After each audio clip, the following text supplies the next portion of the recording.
ಸುಮ್ಮನೆ ತಾಳ್ಮೆಯಿಂದ ಕೂತಿದ್ದೀನಿ ನಾನು. ಬಹಳ ಮಾತಾಡಬೇಕಾಗ್ತಿತ್ತು ಲೋಕಾರ್ಪಣೆ ಮಾಡದ ಬಳಕ. ಬರೋ ಭಾರತ್ ಮಾತಾ ಕಿ. ಈ ಪುಸ್ತಕಗಳನ್ನ ನಾನು ಬಹಳ ಖುಷಿಯಿಂದ ಲೋಕಾರ್ಪಣೆಯನ್ನ ಮಾಡಿದ್ದೇನೆ. ಕೂಡ ಸರ್ ಕೂಡ ಈಗ ಲೋಕಾರ್ಪಣೆ ಮಾಡಿದಂತ ಒಬ್ಬ ವ್ಯಕ್ತಿ ಸಾಹಿತಿ 22ನೇ ಜಿಲ್ಲಾ ಸಾಹಿತ್ಯ ಸಮ್ಮೇಳನ ಅಧ್ಯಕ್ಷರಿಗೆ ಒಂದು ಜವಾಬ್ದಾರಿ ಕೊಟ್ಟಿದ್ದಾರೆ. ನೀವು ಗಡಬಡ ಮಾಡಂಗಿಲ್ಲ. ಬೇರೆಯವ್ರು ಯಾರೋ ಬೆಂಗಳೂರದವರು ತುಮಕೂರದವರು ಮಾತಾಡಿದ್ರೆ ಅವ್ರು ನಮ್ಮ ಅತಿಥಿ. ಆ ಹಿನ್ನೆಲೆ ಇಟ್ಕೊಂಡು ಈಗಾಗಲೇ ನಮ್ಮ BO ಸಾಬ್ರು ಹೇಳಿದ್ರು, ಅವರು ಸಹಿತ ಬಹಳ ಒತ್ತಡದ ಮಧ್ಯದಲ್ಲಿ ಕುಂತಿದ್ದಾರೆ. ಅವರು AK ರಾಮೇಶ್ವರ್ ಅವರು 93ರ ಯುವಕ ನಮ್ಮ ಮಧ್ಯದಲ್ಲಿ ಕುಂತಿದ್ದಾರೆ. ಜೋರಾಗಿ ಚಪ್ಪಾಳೆ ಅವರು. ನಾನಂದ AK ರಾಮೇಶ್ವರ್ ಸರ್ ಅವರು, ನಾನು ಲೋಕಾರ್ಪಣೆ ಮಾಡಿದ್ದೀನಿ, ನಾನು ಮಾತಾಡಿದ ಬಳಕ ನೀವು ಹೋಗಬೇಕಂತ ಕಟ್ಟಪ್ಪಣೆ ಮಾಡಿದವ್ರಿ. ಯಾಕಂದ್ರೆ ಎಲ್ಲರೂ ಪರಿಚಯವನ್ನ ಮಾಡಿದ್ದಾರೆ. ನಿಮ್ಮ ಎದುರು ನಾನು ಒಬ್ಬ ಸಣ್ಣ ವ್ಯಕ್ತಿ, ನನಗಿಂತ ಕಿರಿಯರಿಲ್ಲ, ಶಿವಭಕ್ತರಿಗಿಂತ ಹಿರಿಯರಿಲ್ಲ ಅನ್ನುವಂತ ವ್ಯಕ್ತಿ ನಾನು. ಹೀಗಾಗಿ ಕನ್ನಡಕ್ಕಾಗಿ 40 ವರ್ಷ ಕಲಬುರಗಿ ಜಿಲ್ಲೆ ಒಳಗ ಐತಿಹಾಸಿಕ ಸ್ಮಾರಕಗಳ ಕುರಿತು ಒಂದು ಅಧ್ಯಯನ, ಇಡೀ ನನ್ನ ವೃತ್ತಿಯ ಜೊತೆಗೆ ನಾನು ಒಬ್ಬ ಶಿಕ್ಷಕ ಇದ್ದೀನಿ, ನಮ್ಮ ಬಾಸ್ನ ಮೇಲಿದ್ದಾರೆ. ಹೀಗಾಗಿ ಅವರ ಒಂದು ಉಸ್ತುವಾರಿಯಲ್ಲಿ ನಾನು ಕಾಯಕವನ್ನು ಮಾಡುತ್ತಿರುವಂತಹ ಸಂದರ್ಭದಲ್ಲಿ ಜಿಲ್ಲಾ ಸಾಹಿತ್ಯ ಸಮ್ಮೇಳನಾಧ್ಯಕ್ಷನಾಗಿದ್ದಾನಲ್ಲ, ಬಹಳ ಅಭಿಮಾನ, ನನಗೆ ಖುಷಿ ಅನಿಸ್ತದೆ. ಹೀಗಾಗಿ ಇವತ್ತು ಬಿಡುಗಡೆಯಾದಂತಹ ಈ ಕೃತಿಗಳ ಬಗ್ಗೆ ಒಂದೆರಡು ಮಾತನಾಡದೆ ಹೋದರೆ ಅದಕ್ಕೆ ಸೂಕ್ತ ಅನಿಸೋದಿಲ್ಲ. ಮಾತನಾಡಬೇಕು. ಸ್ವಲ್ಪ ಸಮಯ ಬಹಳ ಏನು ತಗೊಂಬೋದಿಲ್ಲ. ಇಷ್ಟು ಎಲ್ಲ ವಿಷಯವನ್ನು ನಾನು ಹೇಳುವುದಿಲ್ಲ. ಮೊದಲನೇದಾಗಿ ಚಂದ್ರಕಲಾ ಮೇಡಮ್ ಅವರು ನಮ್ಮ ನೆಲದ ಕವಿಯತ್ರಿ. ಅವರು ಆಡ್ಕಿ ಗ್ರಾಮದಲ್ಲಿ ಹೈಸ್ಕೂಲ್ ಶಿಕ್ಷಕರಾಗಿ ಅವರು ಕೆಲಸವನ್ನ ಮಾಡ್ತಾ ಇದ್ದಾರೆ. ಒಬ್ಬ ಶಿಕ್ಷಕ ಮನಸ್ಸು ಮಾಡಿದರೆ ಏನೆಲ್ಲ ಮಾಡಬಹುದು. ಇವತ್ತು ಬಿರಾದರ್ ಅವರ ಶಾಲೆ ನೋಡಿದೆ ನಾನು. ಬಿರಾದರ್ ಅವರ ಶಾಲೆ ಬಹಳ ಅದ್ಭುತವಾಗಿ ಕಟ್ಟಿದ್ದಾರೆ. ಅವ್ರು ಬಹಳ ಸಲ ಹೇಳ್ತಾರೆ ಬರ್ಬೇಕ್ರಿ ಅಂತ. ಅದಕ್ಕೆಲ್ಲ ಕಾರಣ ಚಂದ್ರಕಲಾ ಮೇಡಮ್ ಅವರಿಗೆ ಧನ್ಯವಾದವನ್ನ ಹೇಳ್ಬೇಕು. ಈ ಶಾಲೆಯನ್ನ ಪರಿಚಯ ಮಾಡಿಕೊಟ್ರು. ಹೀಗಾಗಿ ಎಡಚರು ಅನ್ನುವಂತ ಪುಸ್ತಕ ನಮ್ಮ ಇದು ಹೇಳ್ರಿ ಮೇಡಮ್, ಎಡಚರು ಅನ್ನುವಂತ ಪುಸ್ತಕವನ್ನ ನಾನು ಪ್ರೀತಿಯಿಂದ ಅಭಿಮಾನದಿಂದ ಬಿಡುಗಡೆಯನ್ನ ಮಾಡಿದೆ. ನನಗನ್ನಿಸ್ತದೆ ಜಿಲ್ಲಾ ಸಾಹಿತ್ಯ ಸಮ್ಮೇಳನ ಅಧ್ಯಕ್ಷರಿಗೆ ಒಂದೇ ಸಲ ಏಕಕಾಲದಲ್ಲಿ 5 ಪುಸ್ತಕಗಳನ್ನು ಲೋಕಾರ್ಪಣೆ ಮಾಡುವಂತ ಭಾಗ್ಯ ಯಾರಿಗಾದ್ರೂ ಸಿಕ್ಕರೆ 22ನೇ ಜಿಲ್ಲಾ ಸಾಹಿತ್ಯ ಸಮ್ಮೇಳನ ಅಧ್ಯಕ್ಷರಿಗೆ ಅಂತ ಅನ್ನುವಂಥದ್ದು. ಯಾಕಂದ್ರೆ ಅವರು ಆರ್ಕಿ ಮೇಡಮ್ ಅವರು, ನಮ್ಮ ಚಂದ್ರಕಲಾ ಪಾಟೀಲ್ ಮೇಡಮ್ ಅವರು ನಮ್ಮ ತಾಲೂಕಿನವರು ಅಂತ ಅನ್ನುವಂಥದ್ದು ಅಭಿಮಾನ. ಹೀಗಾಗಿ ಅವರು ಮಳಕೇಡದೊಳಗೆ ಬರ್ತಾರೆ, ಅಲ್ಲಿನ ಕೋಟೆ ಸ್ವಚ್ಛತೆ ಮಾಡೋಣ ಅಂತ ಕರೀತಾರೆ, ಅಲ್ಲಿಯೂ ಸಹಿತ ಬರ್ತಾರೆ. ಮತ್ತೆ ಎಲ್ಲ ಕಡೆ ತಮ್ಮ ಎಲ್ಲ ಸಂಘಟನೆ, ಮಹಿಳಾ ಶಿಕ್ಷಕರ ಸಂಘ ಎಲ್ಲರಲ್ಲಿ ಇರ್ತಾರೆ. ಕ್ರಿಯಾಶೀಲ ವ್ಯಕ್ತಿನೇ ಆ ಎಮ್ಮ. ಮತ್ತೆ ಇಲ್ಲಿ ಮಾವದರು ಕೂತಾರ, ನಿಮ್ಮ ಸೊಸಿಗೆ ಬಹಳ ಫ್ರೀ ಬಿಟ್ರಿ ಅಂದ್ರೆ ನಿಮಗೆ ಆನಂದ ಅದ. ನನ್ನ ಸೊಸಿ ನನ್ನ ಮನೆ ಬೆಳಗದಷ್ಟೇ ಅಲ್ಲ, ಎಲ್ಲ ಜಿಲ್ಲೆ ಎಲ್ಲ ಕಡೆ ಬೆಳಗಲಿ ಅನ್ನುವಂತ ಏಕೈಕ ಉದ್ದೇಶ ನಮ್ಮ ಅವ್ರ ಮಾವನವ್ರಿಗೆ, ಚಂದ್ರಕಲಾ ಮೇಡಮ್ ಅವರ ಮಾವ. ಈಗ ಮಾವ ವೇದಿಕೆ ಮೇಲೆ ಕೂಡೋದಲ್ಲ, ಒಬ್ಬ ಮಾವ ಬಹುಶಃ ನನಗನ್ನಿಸ್ತದೆ ಸೊಸಿಗೆ ಬಹಳ ಟೈಟ್ ಮಾಡೋರು ಬಹಳ ಮಂದಿ ಇರ್ತಾರೆ. ಅತ್ತಿ ಮಾವ ಸೊಸಿಗೆ ಬಿಡೋದಿಲ್ಲ. ಈ ಸೊಸಿಯ ಬಗ್ಗೆ ಬಹಳ ಗೌರವ ಇದೆಯಲ್ಲ, ಅದಕ್ಕೆ ಹೋಗಮ್ಮ ನೀ ಪುಸ್ತಕ ಬರ್ದಿದಿ. ಮತ್ತೆ ಕೆಲವು ಕಡೆ ಅಂದರಂತ ಅವ್ರಿಗೇನೋ ಅವ್ರ ಮನ್ಯಾಗನು ಅಂದರಂತ, ಇದೇನು ಪುಕ್ಕಟ್ಟಿದಕ್ಕೆ ಯಾಕೆ ಹಾಕಿದೀನು ಅಂದಾರ. ಅವರು ಧೈರ್ಯ, ಧನ್ಯವಾದ. ಈಗ ಧೈರ್ಯ ಬಹಳ ಮಾಡಿ ಧೈರ್ಯದಿಂದ ಈ ಪುಸ್ತಕವನ್ನ ಸಾಹಿತ್ಯ ಲೋಕದಲ್ಲಿ ಕೇವಲ 2-3 ವರ್ಷದಲ್ಲೇ 5 ಪುಸ್ತಕಗಳನ್ನ ತಂದಂತ ಏಕೈಕ ಕವಿಯತ್ರಿ ನಮ್ಮ ಜಿಲ್ಲೆಯಲ್ಲಿ ಯಾರಾದ್ರಿದ್ರೆ ನಮ್ಮ ಚಂದ್ರಕಲಾ ಮೇಡಮ್ ಅಂತ ಜೋರಾಗಿ ಚಪ್ಪಾಳೆ ತಟ್ರಿ. ಇನ್ನೂ ಬಹಳ ಪುಸ್ತಕ ಪ್ರಕಟಣೆ ಮಾಡೋ ಪುಸ್ತಕ ಬಹಳ ಆಸೆ ಹೆಂಗದ ಅಂದ್ರೆ, ಪುಸ್ತಕದ ಆಸೆ ಹೆಂಗಿರ್ತಂದ್ರೆ ಒಂದು ಸಲ ಸಾಹಿತ್ಯದೊಳಗೆ ಧುಮುಕಿದ್ರೆ ಅಂತ ತಿಳ್ಕೊರಿ, ಬಿಡೋದಿಲ್ಲದು. ಇದು ಕವಿರಾಜ ಮಾರ್ಗ ತುಮಕೂರದವ್ರು ಬಂದರಿಲ್ಲೇ ಹರೀಶ್ ಗೌಡ್ರು ಇದ್ದಾರೆ. ಮತ್ತೆ ಇನ್ನೊಬ್ಬ ಮೇಡಮ್ ಅವ್ರ ಹೆಸರೇನು ಲೀಲಾ ಮೇಡಮ್ ಇದ್ದಾರೆ, ಡಾಕ್ಟರ್ ಲೀಲಾ ಮೇಡಮ್ ಇದ್ದಾರೆ. ಈಗ ನನ್ನ ಭಾಗ್ಯ ಹೆಂಗದಂದ್ರೆ ಪುಸ್ತಕ ಲೋಕಾರ್ಪಣೆಗೆ ಬೆಂಗಳೂರಿನಲ್ಲಿ ಹೋಗಿ ಪುಸ್ತಕ ಲೋಕಾರ್ಪಣೆ ನಮ್ಮ ಸಾಹಿತಿಗಳು ಹೋಗ್ತಾರ. ಆ ಸಾಹಿತಿಗಳನ್ನ ಲೋಕಾರ್ಪಣೆ ಮಾಡುವಂತ ವೇದಿಕೆ ಅಲ್ಲ ಇದು. ಜೋರಾಗಿ ಚಪ್ಪಾಳೆ. ಅವ್ರು ಇಲ್ಲಿ ಬಂದು ಆಸೆ ಪಟ್ಟರಲ್ಲ. ಈ ಕವಿರಾಜ ಮಾರ್ಗದ ನೆಲದಲ್ಲಿ ಕನ್ನಡದ ಮೊಟ್ಟ ಮೊದಲ ಪುಸ್ತಕ ಕೊಟ್ಟಂತವ್ರು ಯಾರಾದ್ರೂ ಇದ್ರೆ ನಮ್ಮ ಕಲಬುರಗಿ. ನೀವೆಲ್ಲ ನೆನೆಸ್ಕೋತೀರಿ, ತುಮಕೂರದವ್ರು, ಬೆಂಗಳೂರದವ್ರು, ಮೈಸೂರದವ್ರು ನೆನೆಸ್ಕೋತೀರಿ, ಅದು ಕಲಬುರಗಿಯನ್ನ ನೆನೆಸ್ಕೋತಿರಲ್ಲ. ಅದಕ್ಕೆ ಇವತ್ತು ಒಂದು ಕಾಲ ಇತ್ತು. ಒಂದು ಕಾಲ ಹೆಂಗಿತ್ತಂದ್ರೆ, ಒಂದು ಕಲ್ಲು ಒಕ್ಕಡದ್ರೆ ಧಾರವಾಡದೊಳಗೆ ಯಾವ್ದಾದ್ರು ಒಬ್ಬ ಮನೆ ಮೇಲೆ, ಒಬ್ಬ ಸಾಹಿತ್ಯ ಮೇಲೆ ಕಲ್ಲು ಬೀಳ್ತಿತ್ತು. ಇವತ್ತದು ಬದಲಾವಣೆ ಆಗದ. ಇವತ್ತೊಂದು ಕಲ್ಲು ಕಲಬುರಗಿ ಒಳಗೆ ಎಲ್ಲಾದ್ರೂ ನೀವು ಬಿಟ್ಟಾಕ್ರಿ, ಆ ಸಾಹಿತಿ ಮನೆ ಮೇಲೆ ಬೀಳ್ತದೆ ಅನ್ನುವಂಥದ್ದು ಇವತ್ತು ಉಲ್ಟಾ ಮಾಡಿಬಿಟ್ಟಿದೆ. ನಾವು ಧಾರವಾಡಕ್ಕೆ ಮೀರಿಸಿ ಬೆಳಿಗತ್ತಿದೆ ನಾವು. ಇದು ನಮ್ಮ ಅಭಿಮಾನ. ಹೀಗಾಗಿ ಎಡಚರು ಅನ್ನುವಂತ ಪುಸ್ತಕದಲ್ಲಿ ಬಹಳ ಚೆನ್ನಾಗಿ ವಿವರಣೆಯನ್ನು ಕೊಟ್ಟಿದ್ದಾರೆ. ಈಗ ನಮ್ಮ ಬಸವಣ್ಣನವರು, ಜಗತ್ತಿಗೆ ಮೊದಲ ಪಾರ್ಲಿಮೆಂಟ್ ಕೊಟ್ಟಂತವರು ಬಸವಣ್ಣನವರು, ಸಮಾನತೆಯ ಹರಿಕಾರರು, ವಿಶ್ವ ಬಂಧುತ್ವವನ್ನು ಸಮಾನತೆಯ ಹರಿಕಾರರು ಇವ್ರ ಬಗ್ಗೆ ಮುಖಪುಟ ಹರೀಶ್ ಅವರು ಬಹಳ ಚೆನ್ನಾಗಿ ಇದು ಮಾಡಿದ್ದಾರೆ. ನಿಮಗ ಕಲ್ಯಾಣಕ್ಕೆ ಅಂಟಿದ್ದಂಗೆ ಕಾಣಿಸ್ತದೆ. ಕಲ್ಯಾಣ ಬಿಡಲ್ಲ, ಬಸವಣ್ಣ ಬಿಡಲ್ಲ. ಬಸವಣ್ಣನವರ ಕೀರ್ತಿ ಇವತ್ತು ಇಂಗ್ಲೆಂಡ್ ಕಡೆ ಹೋಗ್ಯದ. ನಮ್ಮ ಕಮಲಾಪುರದ ನೀರಾಜ ಪಾಟೀಲ ಇಂಗ್ಲೆಂಡ್ದೊಳಗೆ ಹೋಗಿ ಅಲ್ಲಿ ಥೇಮ್ಸ್ ನದಿಯ ದಂಡೆಯ ಮೇಲೆ ನಮ್ಮ ಬಸವಣ್ಣನವರ ಮೂರ್ತಿಯನ್ನ ಪ್ರತಿಷ್ಠಾಪನೆ ಮಾಡಿದಾರಲ್ಲ. ಇವತ್ತು ಮೂರ್ತಿ ಪ್ರತಿಷ್ಠಾಪನೆ ಎಲ್ಲಿ ಮಾಡಿದ್ರೆ ಇರಿಸ್ಕೊಡ್ರೆ ನಮ್ಮ ಚಂದ್ರಕಲಾ ಪಾಟೀಲ್ರ ಪುಸ್ತಕದಲ್ಲಿ ಬಹಳ ಖುಷಿ ಅನಿಸ್ತದೆ. ಈ ವ್ಯಕ್ತಿ, ಈ ಮಹಾನ್ ವ್ಯಕ್ತಿ, ಇವರನ್ನು ನೋಡಿದ್ರೆ ಮುಂಜಾನೆ ಒಂದ್ಸಲ ನೋಡ್ರಿ ನೀವು, ಎಷ್ಟು ಖುಷಿ ಆಗ್ತದೆ. ಅವಾಗಲೇ ಅಸ್ಪೃಶ್ಯತೆ ನಿರ್ಮೂಲನೆ ಮಾಡಿದಂಥವ್ರು, ಅಂತರ್ಜಾತಿ ವಿವಾಹ ಮಾಡಿದಂಥವ್ರು, ಮತ್ತ ಎಡಗೈ ಕನಿಷ್ಠ ಅನ್ನುವಂತ ಸಂದರ್ಭದಲ್ಲಿ ಬಸವಣ್ಣನವರು ಇಷ್ಟಲಿಂಗವನ್ನೇ ಎಡಗೈಯಲ್ಲಿ ಕೊಟ್ಟಂತ ಮಹಾನ್ ಪುರುಷನ ಈ ಭಾವಚಿತ್ರ ಕೊಟ್ಟರಲ್ಲ, ನಿಮಗೆ ಕೋಟಿ ಕೋಟಿ ನಮನಗಳು. ಇಂಥ ಪುಸ್ತಕ ನಮ್ಮ ಸಾಹಿತ್ಯಗಳಿಗೆ ಅಲ್ಲಿದ್ದಂಥವ್ರಿಗೆ ನೀವು ಪ್ರೇರಣೆ ಕೊಡ್ತಾ ಇದ್ರಲ್ಲ. ಸುವರ್ಣ ಪ್ರಕಾಶನ, ಕಲಬುರಗಿ ಸುವರ್ಣ ಪ್ರಕಾಶನದವರು ಬಹಳ ಪ್ರಕಟ ಮಾಡಿದ್ದಾರೆ. ಎಡಗೈ ಬರೆಯವರು ಎಸ್ ಮಂದಿಯರಪ್ಪ ಜಿಲ್ಲೆ ಒಳಗ. ನಾನಂತೂ ಬಹಳ ಮಾಡೀನಿ. ಏನಂದ್ರೆ ಇಂಥವ್ ಜಾನಪದ ಹಾಡುಗಾರರನ್ನ, AK ರಾಮೇಶ್ವರ್ ಸರ್, ಜಾನಪದ ಕಲಾವಿದರು ಹುಡುಕಬೇಕಾದ್ರೆ ಬಹಳ ಕಷ್ಟ. ಎಡಗೈ ಬರೆಯವ್ರು ಹೆಂಗ ಅವ್ರು ನೋಡಿದ್ರೆ ಗೊತ್ತಾಗ್ತದ. ಎಡಗೈಲಿ ಬರೀತಾರ, ಬರೀ ನೋಡೋಣ ಹಿಂಗ ಹೇಳ್ಬೇಕಾಗ್ತದೆ. ಎಡಗೈ ಬರೆಯವ್ರು ನಾವು ಹುಡುಕಿ ಎಲ್ಲೆಲ್ಲಿ ಮೂಲೆ, ರಾಜ್ಯದ ಎಲ್ಲೆಲ್ಲಿ ಮೂಲೆಗಳಲ್ಲಿ ಇದಾರಲ್ಲ ಅವರೆಲ್ಲರನ್ನ ಕ್ರೋಢೀಕರಣ ಮಾಡಿ ಒಂದು ಏನು ವಾಟ್ಸಪ್ ಗ್ರೂಪ್ ಮಾಡಿ ಇವರೆಲ್ಲರನ್ನ ಕಲೆ ಹಾಕಿ ಈ ಒಂದು ಏನು ಶ್ರೀರಾಮ ಕನ್ನಡ ಕಾನ್ವೆಂಟ್ ಶಾಲೆಯಲ್ಲಿ ಸೇರಿಸಿರಲ್ಲ, ಇದು ಸಮ್ಮೇಳನಕ್ಕಿಂತಲೂ ಬಹುದೊಡ್ಡ ಕಾರ್ಯಕ್ರಮ ಅಂತ ಅಭಿಮಾನದಿಂದ ಒಬ್ಬ ಸಾಹಿತಿಯಾಗಿ ನಾನು ಖುಷಿ ಪಡ್ತೀನಿ. ಇದನ್ನು ಈ ರೀತಿಯಾಗಿ ಕಾರ್ಯಕ್ರಮಗಳು ಆಯೋಜನೆ ಆಗಬೇಕು. ಈ ರೀತಿ ಕಾರ್ಯಕ್ರಮ ಆಗಲೇ BO ಸಾಬ್ರು ಹೇಳಿದ್ರು, ಈ ನೆಲದ ವ್ಯಕ್ತಿಗಳಿಗೆ ಪ್ರೋತ್ಸಾಹ ಕೊಡಬೇಕು. ನಾವೇನು ಕಮ್ಮಿ ಇಲ್ಲ. ನಾನು ಚಂದ್ರಕಲಾ ಮೇಡಮ್ ಅವ್ರು ಯಾವಾಗ ಫೋನ್ ಎತ್ತರ ಅವಾಗ ಹೇಳ್ತೀನಿ, ಏನ್ ನಡೆಸಿರಿ ಇವತ್ತು, ಏನ್ ಪುಸ್ತಕ, ಯಾವ ಪುಸ್ತಕ ಅಂತ ಕೇಳ್ತೀನಿ ಅವ್ರಿಗೆ. ಹೀಗಾಗಿ ಮಹಿಳೆಯರು ಇಲ್ಲಿ ನಮ್ಮ ಶಾಂತಾ ಕಾಕಲ್ವರ್ ಬಂದಾರ, ಗುರುಮಿಟ್ಕಲ್, ಆ ಯಮ್ಮನು ಶಿಕ್ಷಕಿ, ಅವರು ಸಹಿತ ಪುಸ್ತಕ ಕವನ ಬರೆದು ನನಗೆ ತೋರಿಸ್ತಾರೆ. ಇಂಥ ಸಾಹಿತ್ಯಗಳ ಒಡನಾಟ ಬೇರೆ ಯಾರಿಗೆ ಸಿಗೋದಿಲ್ಲ. ಸಂಪತ್ತು ಗಳಿಸಬಹುದು, ಅಧಿಕಾರ ಗಳಿಸಬಹುದು, ಅಧಿಕಾರ ಬರ್ತದ ಹೋಗ್ತದ, ಆದ್ರೆ ಶಾಶ್ವತ ಉಳಿಯುವಂತವು ನಾವು ಭೂಮಿ ಮೇಲೆ ಯಾರು ಉಳಿತೇವೆ ಅಂದ್ರೆ ಚಂದ್ರಕಲಾ ಮೇಡಮ್ ಅವರು ಉಳಿತಾರೆ. ಯಾಕೆ ಉಳಿತಾರೆ? ನಾವು ಸುಮ್ ಬರ್ತೇವೆ ಹೋಗ್ತೇವೆ. ಒಂದು ಮನೆ ಸೊಸೆಯಾಗಿ ಬೆಳಗ್ಗೆ ನನ್ನ ಕೀರ್ತಿ ಮುಗಿತಲೆಗೆ ಒಂದು ಮನೆ ಅಲ್ಲ. ಇದು ಕಲಬುರಗಿ ಜಿಲ್ಲೆ ಒಳಗ ಇಂಥ ಎಡಚರ ಪುಸ್ತಕವನ್ನ ಒಂದು ಹೊಸ ದೃಷ್ಟಿಕೋನ ಸಾಹಿತ್ಯ ವಲಯದಲ್ಲಿ, ಇಂಥ ಹೊಸ ದೃಷ್ಟಿಕೋನ ಅದಲ್ಲ. ಇದು ಬೇರೆ ಯಾರಾದ್ರೂ ಲೇಖನ ಬರಿಬಹುದು, ಕವನ ಬರಿಬಹುದು.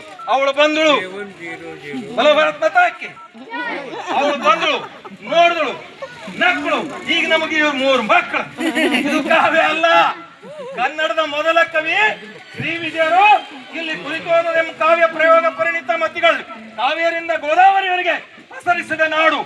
ಏನು ಈ ಭಾಗದಲ್ಲಿ ಕನ್ನಡವನ್ನ ಮೊಟ್ಟ ಮೊದಲ ಪುಸ್ತಕ ರಚನೆ ಮಾಡಿದದಲ್ಲ, ಈ ನೆಲದಲ್ಲಿ ಇಂಥ ಕವನಗಳು ಬೇಕಾಗಿಲ್ಲ ನಮಗೆ. ಎಂಥ ಕವನಗಳು ಬೇಕಂತಂದ್ರೆ, ನನ್ನ ಮುದಿನ ಅಪ್ಪ, ನನ್ನ ಮುದಿನ ಅಮ್ಮ, ನನಗೆ ಶಾಲೆಗೆ ಕಳಿಸು. ನನ್ನ ಮುದಿನ ಅಪ್ಪ, ನನ್ನ ಮುದಿನ ಅಮ್ಮ, ಎಷ್ಟು ಚಂದ ಕೂತ ನೋಡಿ. ನನ್ನ ಮುದಿನ ಅಪ್ಪ, ನನ್ನ ಮುದಿನ ಅಮ್ಮ, ನನಗೆ ಶಾಲೆಗೆ ಕಳಿಸು. ಎರಡೇ ಲೈನ್ ಅದ, ಅದ್ರ ರಾಗಬದ್ಧ ಹಾಡಿದ್ರೆ ಎಷ್ಟು ಚೆನ್ನಾಗಿರುತ್ತೆ. ಇಂಥ ಕಾವ್ಯಗಳನ್ನ ನಾವು ರಚನೆ ಮಾಡಬೇಕು. ಕಾವ್ಯಗಳು, ಆಮೇಲೆ ಇಂಥ ಸಾಹಿತ್ಯದ ಗದ್ಯ ಸಾಹಿತ್ಯ. ಇವತ್ತು ಎಡಗೈಯಲ್ಲಿ ಬರೆದಂಥವರು ಅಮಿತಾಬ್ ಬಚ್ಚನ್ ಅಂತ ನನಗ ಗೊತ್ತಿಲ್ರಿ. ಇದು ಒಪ್ತೀನಿ ನಾನು. ನರೇಂದ್ರ ಮೋದಿ ಸಚಿನ್ ತೆಂಡೂಲ್ಕರ್, ಏನ್ ಘಟಾನುಘಟಿಗಳು, ಏನು ಜಾಕ್ಸನ್, ಮೈಕಲ್ ಜಾಕ್ಸನ್ ನೋಡ್ರಿ, ಇಂಥವರೆಲ್ಲ ಎಡಗೈಲಿಂದ ಬರೆದು ದೊಡ್ಡ ಸಾಧಕರಾಗಿದ್ದಾರೆ. ಸೌರವ ಗಂಗೂಲಿ, ಏನೆಲ್ಲ ಹೆಸರುಗಳವರಿಗೆ. ಬಹುಶಃ ಈ ಸಾಧಕರು ನಾವಂದ್ರೆ ನಮ್ಮ ಮನ್ಯಾಗ ಇಲ್ಲ ಕಾರ್ಯಕ್ರಮ ನಡೆಯೋ ಟೈಮಿಗೆ ಹೆಂಗ ಎಡಗೈ ಮುಂದೆ ತಂದ್ರೆ ಏನ್ ನಿನ್ ತಿಳಿತದಿಲ್ಲ, ಎಡಗೈ ಯಾಕೆ ಮುಂದ್ ಮಾಡ್ತ ಪಾಪ ಆಕಿಗೆ ಎಡಗೈನೇ ಬಳಕೆ ಮಾಡಿದ್ ಗೊತ್ತು. ಆಕಿಗೆ ಹಂಗಂದ್ರೆ ಅವನಿಗೆ ಹಂಗಂದ್ರೆ ಹೆಂಗೆ? ಎಡಗೈ ಬಲಗೈ ಕನಿಷ್ಠ ಅಲ್ಲ. ಬಸವಣ್ಣನವ್ರು ಹೇಳಿದ್ರು, ಏನ್ ಹೇಳಿದ್ರು? ಎನ್ನ ಕಾಲೇ ಕಂಬ, ಎನ್ನ ದೇಹವೇ ದೇಗುಲ, ಎನ್ನ ಶಿರವೇ ಹೊನ್ನ ಕಳಸವೆಯ, ಸ್ಥಾವರ ಕಳಿ ಉಂಟು ಜಂಗಮ ಕಳಿವಿಲ್ಲ. ಇಡೀ ದೇಹವೇ ದೇಗುಲ ಮಾಡಿದ್ರು ಬಸವಣ್ಣವರು. ಅದಕ್ಕಾಗಿ ಈ ದೇಹ ಅನ್ನುವಂತ ಏನು ದೇಗುಲದಲ್ಲ, ಇದಕ್ಕೆ ಅಪವಿತ್ರತೆ ಮಾಡಬಾರ್ದು. ನಾವು ಯಾರು ಸಹಿತ ಇದಕ್ಕೆ ಪವಿತ್ರನೇ ಮಾಡಬೇಕು. ದೇಹದ ಎಲ್ಲ ಅಂಗಗಳು ಪವಿತ್ರ ಅನ್ನುವಂತ ಮಾತನ್ನು ಹೇಳಿ ಇದು ಪರಿಚಯ ಇಲ್ಲಿಗೆ ಮುಗಿಸ್ತೇನೆ. ನಾನು ಬಹಳ ಹೇಳಲ್ಲ, ಬಹಳ ಸಾಹಿತ್ಯ ಸುಗಂಧ ಚಂದ್ರಕಲಾ ಮೇಡಮ್ ಅವರು ಸಾಹಿತ್ಯ ಸುಗಂಧವನ್ನ ಬಹಳ ಚಂದ ಬರೆದಿದ್ದಾರೆ. ಇದರೊಳಗ ಜೈ ಸಂತೋಷಿ ಮಾತಾ ಪ್ರಕಾಶನದವರು ಪ್ರಕಟ ಮಾಡಿದ್ದಾರೆ. ಬಹಳ ಚೆನ್ನಾಗಿ. ಅವ್ರೇನ್ ಪ್ರಕಟ ಮಾಡಿಲ್ಲ, ಎಲ್ಲ ಇವರೇ ಕೊಟ್ಟ. ಪ್ರಕಾಶನದ ಪರಿಸ್ಥಿತಿ ಹೇಗೆ ಅಂತ ಗೊತ್ತಾ? ಯಾರೋ ಈಗ ಎಲ್ಲ ನೀವು ಬಂದಿರಲ್ಲ, 50 ಪುಸ್ತಕ ತಗೊಂಡೋಗ್ಬೇಕು ಚಂದ್ರಕಲಾ ಮೇಡಮ್ ಅವರು. 55 ಬಂದವರು, ಒಂದ್ ಕುಟುಂಬದವ್ರು, ಮತ್ತೆ 10 ಮಂದಿ ಬಂದ್ರೆ 10 ಹಂಗಂಗ್ ತೊಂಬದ್ ಬೇಡ. ಒಂದ್ ಕುಟುಂಬದಿಂದ 10 ಮಂದಿ ಬಂದ್ರು ಒಂದ್ 50 ಪುಸ್ತಕ, 25 ಶಕ್ತಿ ಅನುಸಾರ. ಹಂಗಾಗಿ ಈಗೇನ್ ದುಡ್ಡಿಲ್ಲ ಅನ್ನಂಗಿಲ್ಲ, ಮೊಬೈಲ್ ಟಕ್ನೆ ಹಾಕು. ಎಲ್ಲರೂ ಹೋಗ್ತಿರಲ್ಲ ಬಟ್ಟಿ ತೊಂಬ ಟೈಮಿಗೆ, ಅಲ್ಲಿ ಕಕ್ಕಲತ್ತಿ ಮಾಡ್ತಿರಲ್ಲ, ಅಲ್ಲಿ ಕಕ್ಕಲತ್ತಿ ಮಾಡ್ಲಾರ್ದಂಗೆ ತೋತಿರಿ. ಇಲ್ಲಿ ಕಕ್ಕಲತ್ತಿ ಮಾಡಬಾರ್ದು. ಒಬ್ಬ ಸಾಹಿತ್ಯನ ಬೆಳೆಸುವಂತ ಸಹೃದಯತೆ ನಿಮ್ಮಲ್ಲಿ ಬರಬೇಕು. ಓದುಗರ ಸಂಖ್ಯೆ ಹೆಚ್ಚಿಗಾಗಬೇಕನ್ನುವಂಥದ್ದು. ಆಯ್ದ ಕೃತಿಗಳ ಆಧಾರಿತ ವಿಮರ್ಶಾತ್ಮಕ ಲೇಖನಗಳ ಸಂಗ್ರಹವನ್ನ ಇದರೊಳಗೆ ಬರೆದಿದ್ದಾರೆ. ಬಹಳ ಚೆನ್ನಾಗಿದೆ. ಇದರೊಳಗ ಎಷ್ಟೆಷ್ಟು ಅಂತಂದ್ರೆ, ಚಂದ್ರಕಲಾ ಮೇಡಮ್ ಅವರು ಭಾವಂಗಳದ ಬೆಳಕು, ಆಧುನಿಕ ವಚನಗಳು ನೋಡ್ರಿ, ಅಫ್ಜಲ್ಪುರ್ ತಾಲೂಕಾ ಸಾಹಿತ್ಯ ಸಮ್ಮೇಳನ ಎಲ್ಲೆಲ್ಲಿ ಹೋಗ್ಯಾರ, ಯೂಟ್ಯೂಬ್ ಮುಖಾಂತರ ಏನೇನು ಅವ್ರು ಏನು ಅನ್ಕೊಂಡ್ರ ಅಲ್ಲೆಲ್ಲ ಏನು ಕಂಡರಲ್ಲ ಅವೆಲ್ಲ ಬರೆದಿದ್ದಾರೆ. ಮಾಮರದ ಕೋಗಿಲೆ ಎಷ್ಟೆಲ್ಲ ಚೆನ್ನಾಗಿ ಬರೆದಿದ್ದಾರೆ. ಭಾವ ಜೀವ ಕವನ ಸಂಕಲನ ಯಾರ್ದು ಒಂದು ಪುಸ್ತಕ ಪರಿಚಯ ಮಾಡಿದ್ದಾರೆ. ಆಕಾಶವಾಣಿಗಳ ಪುಸ್ತಕ ಪರಿಚಯ ಮಾಡ್ತಾರೆ. ಎಲ್ಲಿ ಹೋದ್ರು ಸಹಿತ ರೆಕಾರ್ಡ್ ಮಾಡಿದಂತ ಪುಸ್ತಕ ಯಾವ್ದಾದ್ರೆ ಚಂದ್ರಕಲಾ ಮೇಡಮ್ ಅವರು ರಚನೆ ಮಾಡಿದಂತಹ ಸಾಹಿತ್ಯ ಸುಗಂಧ. ಇನ್ನೊಂದು ಅವ್ರದೇ ಪುಸ್ತಕ ಚಂದ್ರಕಲಾ ಮೇಡಮ್ ಅವರು ಲೇಖನ ಲೋಕದ ದೀಪಗಳು ಅನ್ನುವಂಥದ್ದು. ಇದರೊಳಗೆ ಏನೇನು ಅಂತಂದ್ರೆ ಇದನ್ನು ಜೈ ಸಂತೋಷ ಪ್ರಕಾಶನದೇ. ಇದರೊಳಗ ಆಡ್ಕಿ ಕ್ಲಸ್ಟರ್ ಮಟ್ಟದ ಕಲಿಕಾ ಹಬ್ಬ ಮೇಡಮ್ ಬಂದಾರ. ಆಡ್ಕಿಲಿಂದ ಮೇಡಮ್ ಅವರೆಲ್ಲ ಯೂಟ್ಯೂಬ್ನ್ಯಾಗ ಬಂದಾರ. ಇವ್ರ ಪುಣ್ಯದಿಂದ ನನಗ ಯೂಟ್ಯೂಬ್ ಚಾನಲ್ ಗೊತ್ತಿದ್ದಿಲ್ರಿ. ಇತಿಹಾಸ ಬಗ್ಗೆ ಯಾರು ಹೇಳ್ತಾರ್ರಿ ಕಲಬುರಗಿ ಒಳಗ ಅಂತ ಹೇಳಿದ್ರೆ ಕಲಾ ಮಾಧ್ಯಮದವ್ರಿಗೆ ಪರಿಚಯ ಮಾಡಿಕೊಟ್ರು. ಆಮೇಲೆ ಇನ್ನೊಬ್ರು ಬದುಕಿನ ಬುತ್ತಿದವ್ರಿಗೆ ಪರಿಚಯ ಮಾಡಿಕೊಟ್ರು. ಇಲ್ರಿ ಮುಡುಬಿಗುಂಡ್ಯಾರವ್ರು ಒಬ್ಬರಿದ್ದಾರೆ, ಇತಿಹಾಸ ಹೇಳ್ತಾರ, ಬಹಳ ಚೆನ್ನಾಗಿ ಹೇಳ್ತಾರೆ, ನೀವು ಬರ್ರಿ ಅಂತೇಳಿ ನಮಗೂ ಕರ್ಕೊಂಡು ಹೋಗಿದ್ರು ಕೋಟೆ ಒಳಗೆ. ಕೋಟೆ ಬಗ್ಗೆ ಬಹಳ ಬರ್ದೀನಿ, ಆದ್ರೆ ಯೂಟ್ಯೂಬ್ ನಲ್ಲಿ ಪರಿಚಯ ಆಗಿದ್ದು. ಅನ್ನಪೂರ್ಣ ಸಂಗೊಳ್ಳಿಗೆ ಬಗ್ಗೆ ಬರ್ದಾರ. ಆಮೇಲೆ ನನಗೊಂದು ಆಸೆ ಇದೆ, ಕೈ ತುತ್ತು, ಸಸಿ ನಡುವ ಕಾರ್ಯಕ್ರಮ, ಏನೇನು ಕಾರ್ಯಕ್ರಮ ಮಾಡ್ಯಾರಲ್ಲ ಅವು ದಾಖಲೆಯಾಗಿಟ್ಟಿದ್ದಾರೆ. ಲೇಖನ ಲೋಕದ ದೀಪಗಳು ಅನ್ನುವಂತ ಪುಸ್ತಕದಲ್ಲಿ ಅವ್ರು ಎಲ್ಲೆಲ್ಲಿ ಹೋಗಿದ್ದಾರೆ ಅದರ ವರದಿ ಪತ್ರಿಕೆ ಒಳಗೆ ಬಂದಿದ್ದು ವರದಿ ಇರಬಹುದು. ಎಲ್ಲ ಕಡೆ ಏನಾದ್ರು ಒಂದಿಷ್ಟು ಕಾಣ್ತಂದ್ರೆ ಅವರೇ ಸ್ವಂತ ಲೇಖನವನ್ನ ಇದರೊಳಗೆ ಬರೆದಿದ್ದಾರೆ. ಇನ್ನೊಂದ್ಸರಿ ಆಯ್ತು, ಎರಡೇ ವೈ. ಆಮೇಲೆ ಶಾಂತಮಲ್ಲಪ್ಪ ಕರಿಕಲ್ ಅವ್ರ ಬಗ್ಗೆ ನಮ್ ಗುರುಗಳು ಬಹಳ ಚೆನ್ನಾಗಿ ಹೇಳಿದ್ರು. ಅವರು ಬಹಳ ಸುದೀರ್ಘವಾಗಿ ತೆಗೆದುಕೊಂಡ್ರೆ ನಾನು ಹೆಚ್ಚಿಗೆ ತೊಂಬಲ್ಲ. ಯಾಕಂದ್ರೆ ಒಬ್ಬ ಯುವ ಏನು ಉಪನ್ಯಾಸಕರು ಮತ್ತು ಯುವ ಪ್ರತಿಭೆ ಇವತ್ತು ನಮ್ಮ ಮುಂದ ನನ್ನಿಂದ ಲೋಕಾರ್ಪಣೆಗೊಂಡಿದೆ. ನೀವು ಬಹುಶಃ ನಾವು ನಮ್ಮ ಎ.ಕೆ. ರಾಮೇಶ್ವರ ವಯಸ್ಸಿಗೆ ನಾನು ಬರ್ಬೋದು, ಮುಂದೆ ಬರ್ತೀವಿ. ಅವಾಗ ಗುರುಗಳೇ ನಿಮ್ಮಿಂದ ನನ್ನ ಪುಸ್ತಕ ಪ್ರಥಮ ಪುಸ್ತಕ ಬಿಡುಗಡೆ ಆಗಿದೆ ಅಂತ ಅಭಿಮಾನದಿಂದ ಒಂದು 20 ವರ್ಷದ ಮುಂದೆ ಹೇಳಿದೆ ಅಂದ್ರೆ ನಾನು ಖುಷಿ ಪಡ್ತೀನಿ ಅನ್ನುವಂಥದ್ದು ಅಭಿಮಾನ ನನಗೆ. ನಾನು ಬೆಳೆಸಿದ್ದೆ ಹಂಗೆ. ಸೇಡಂದಾಗ ಮನಿ ಕೇಳ್ರಿ, ಒಬ್ಬೊಬ್ಬ ಯುವಕನನ್ನ, ಹೈಸ್ಕೂಲ್ ಟೀಚರ್ನ, ಪ್ರೈಮರಿ ಟೀಚರ್ನ, ಇವರೆಲ್ಲರಿಗೂ ಗೊತ್ತಿದೆ ಸೇಡಂದವ್ರಿಗೆ. ನಾನು ಮನೆಗೆ ಹೋಗಿ ನಾನು ಯಾವ ಆಸೆ ಮಾಡಿಲ್ಲ, ಬ್ಯಾಂಕ್ ಬ್ಯಾಲೆನ್ಸ್ ಇಲ್ಲ, 23 ಪುಸ್ತಕ ಬರ್ದೀನಿ. ಸಾಹಿತ್ಯವನ್ನು ಗುರುತಿಸಿ ಮಾನ್ಯ ಜಿಲ್ಲಾ ಸಾಹಿತ್ಯ ಸಮ್ಮೇಳನ ಮಾಡಿದ್ರು. ಅದಕ್ಕಾಗಿ ನಾನು ಯಾವ ಹಿಂದೆ ಬೀಳೋದಿಲ್ಲ. ನಾನು ನನ್ನ ತನಕ ಬಂದ್ರೆ ಸೇಡಂ ಮನೆ ತನಕ ಬರ್ಬೇಕು. ಅವ್ರು ಅಂದ್ರೆ ನನ್ನ ಪ್ರತಿನಿಧಿನ ಮನೆ ತನಕ ಬರ್ತಾರ. ಯಾವುದೇ ಆಶಯ ಮಾಡಬಾರ್ದು ನಾವು. ಹಾಗೆ ನಾನು ವ್ಯಕ್ತಿತ್ವ ಇಟ್ಕೊಂಡು ಪ್ಯೂರಿಟಿ ಅಂತಾರಲ್ಲ, ಯಾವುದು ಎಲ್ಲ ಅಸ್ತ್ರಗಳ ಕೈದಾಗಿದ್ರು ಒಬ್ಬ ಸಾಮಾನ್ಯ ವ್ಯಕ್ತಿಯಾಗಿ ಕನ್ನಡದ ಕಾರ್ಯಕರ್ತನಾಗಿ, ಸಾಹಿತ್ಯ ಪರಿಷತ್ತಿನ ಅಧ್ಯಕ್ಷನಾಗಿ, ಸಮ್ಮೇಳನ ಅಧ್ಯಕ್ಷನಾಗಿ ಸೇಡಂದಾಗ ಅಲ್ಲಿ ಆಗಿ, ಮತ್ತೆ ಮಾನ್ಯ ತಾನೇ ಕಲಬುರಗಿ ಜಿಲ್ಲಾ ಸಾಹಿತ್ಯ ಸಮ್ಮೇಳನ ಅಧ್ಯಕ್ಷನಾಗಿ ಕರಿಕಲ್ ಅವರೇ, ಶಾಂತಮಲ್ಲಪ್ಪ ಕರಿಕಲ್ ಕಣ್ಣಿಯವರೇ, ಕಣ್ಣಿ ಒಳಗೆ ನಮ್ಮ ಬಂಧುಗಳಿದ್ದಾರೆ. ಅವ್ರ ಬಂಧುಗಳಕ್ಕಿಂತಲೂ ಇವರೆಲ್ಲರ ಬಂಧುಗಳೇ. ನಮಗ್ ಬೈದವರನ್ನ ಬಂಧುಗಳನ್ನವ್ರು. ನೀವು ಸಾಹಿತಿಗಳು, ನಿಮಗೆ ಹೆಂಗ ಬಂಧುಗಳನ್ನಲ್ಲ. ಅದಕ್ಕೆ ನೀವು ಇನ್ನೂ ಹೆಚ್ಚಿನ ಪ್ರಮಾಣದಲ್ಲಿ ಬೆಳೀರಿ, ನಿಮ್ ಜೊತೆ ನಾವಿರ್ತೇವೆ. ಯಾಕಂದ್ರೆ ಬಹಳ ಅದ್ಭುತವಾದಂತ ಮೊದಲ ಕೃತಿಯಲ್ಲೇ ಇಷ್ಟೊಂದು ಮುಂಜಾನೆ ನುಡಿಮುತ್ತುಗಳು ನಮ್ಮನ್ನು ಎಬ್ಬಿಸ್ತಾವ. ಇವು ವಾಟ್ಸಪ್ ಹಾಕ್ರಿ, ಹಾಕಿರೆ ವೆರಿ ಗುಡ್. ವಾಟ್ಸಪ್ ಹಾಕ್ರಿ. ಇದು ಆಧುನಿಕ ಸೋಷಿಯಲ್ ಮೀಡಿಯಾ. ರಾತ್ರೋರಾತ್ರಿ ಚೇಂಜ್ ಆಗ್ತದ. ರಾತ್ರೋರಾತ್ರಿ ಯಾರು ಬಂದು ಕೊಂಡಿರ್ತಾರ, ರಾತ್ರೋರಾತ್ರಿ ನೀನು ಒಬ್ಬ ಕಲಬುರಗಿ ಜಿಲ್ಲೆ ಹಿರಿಯ ಸಾಹಿತ್ಯ ಆಗ್ಬೋದು ಮುಂದೊಂದ್ ದಿನ.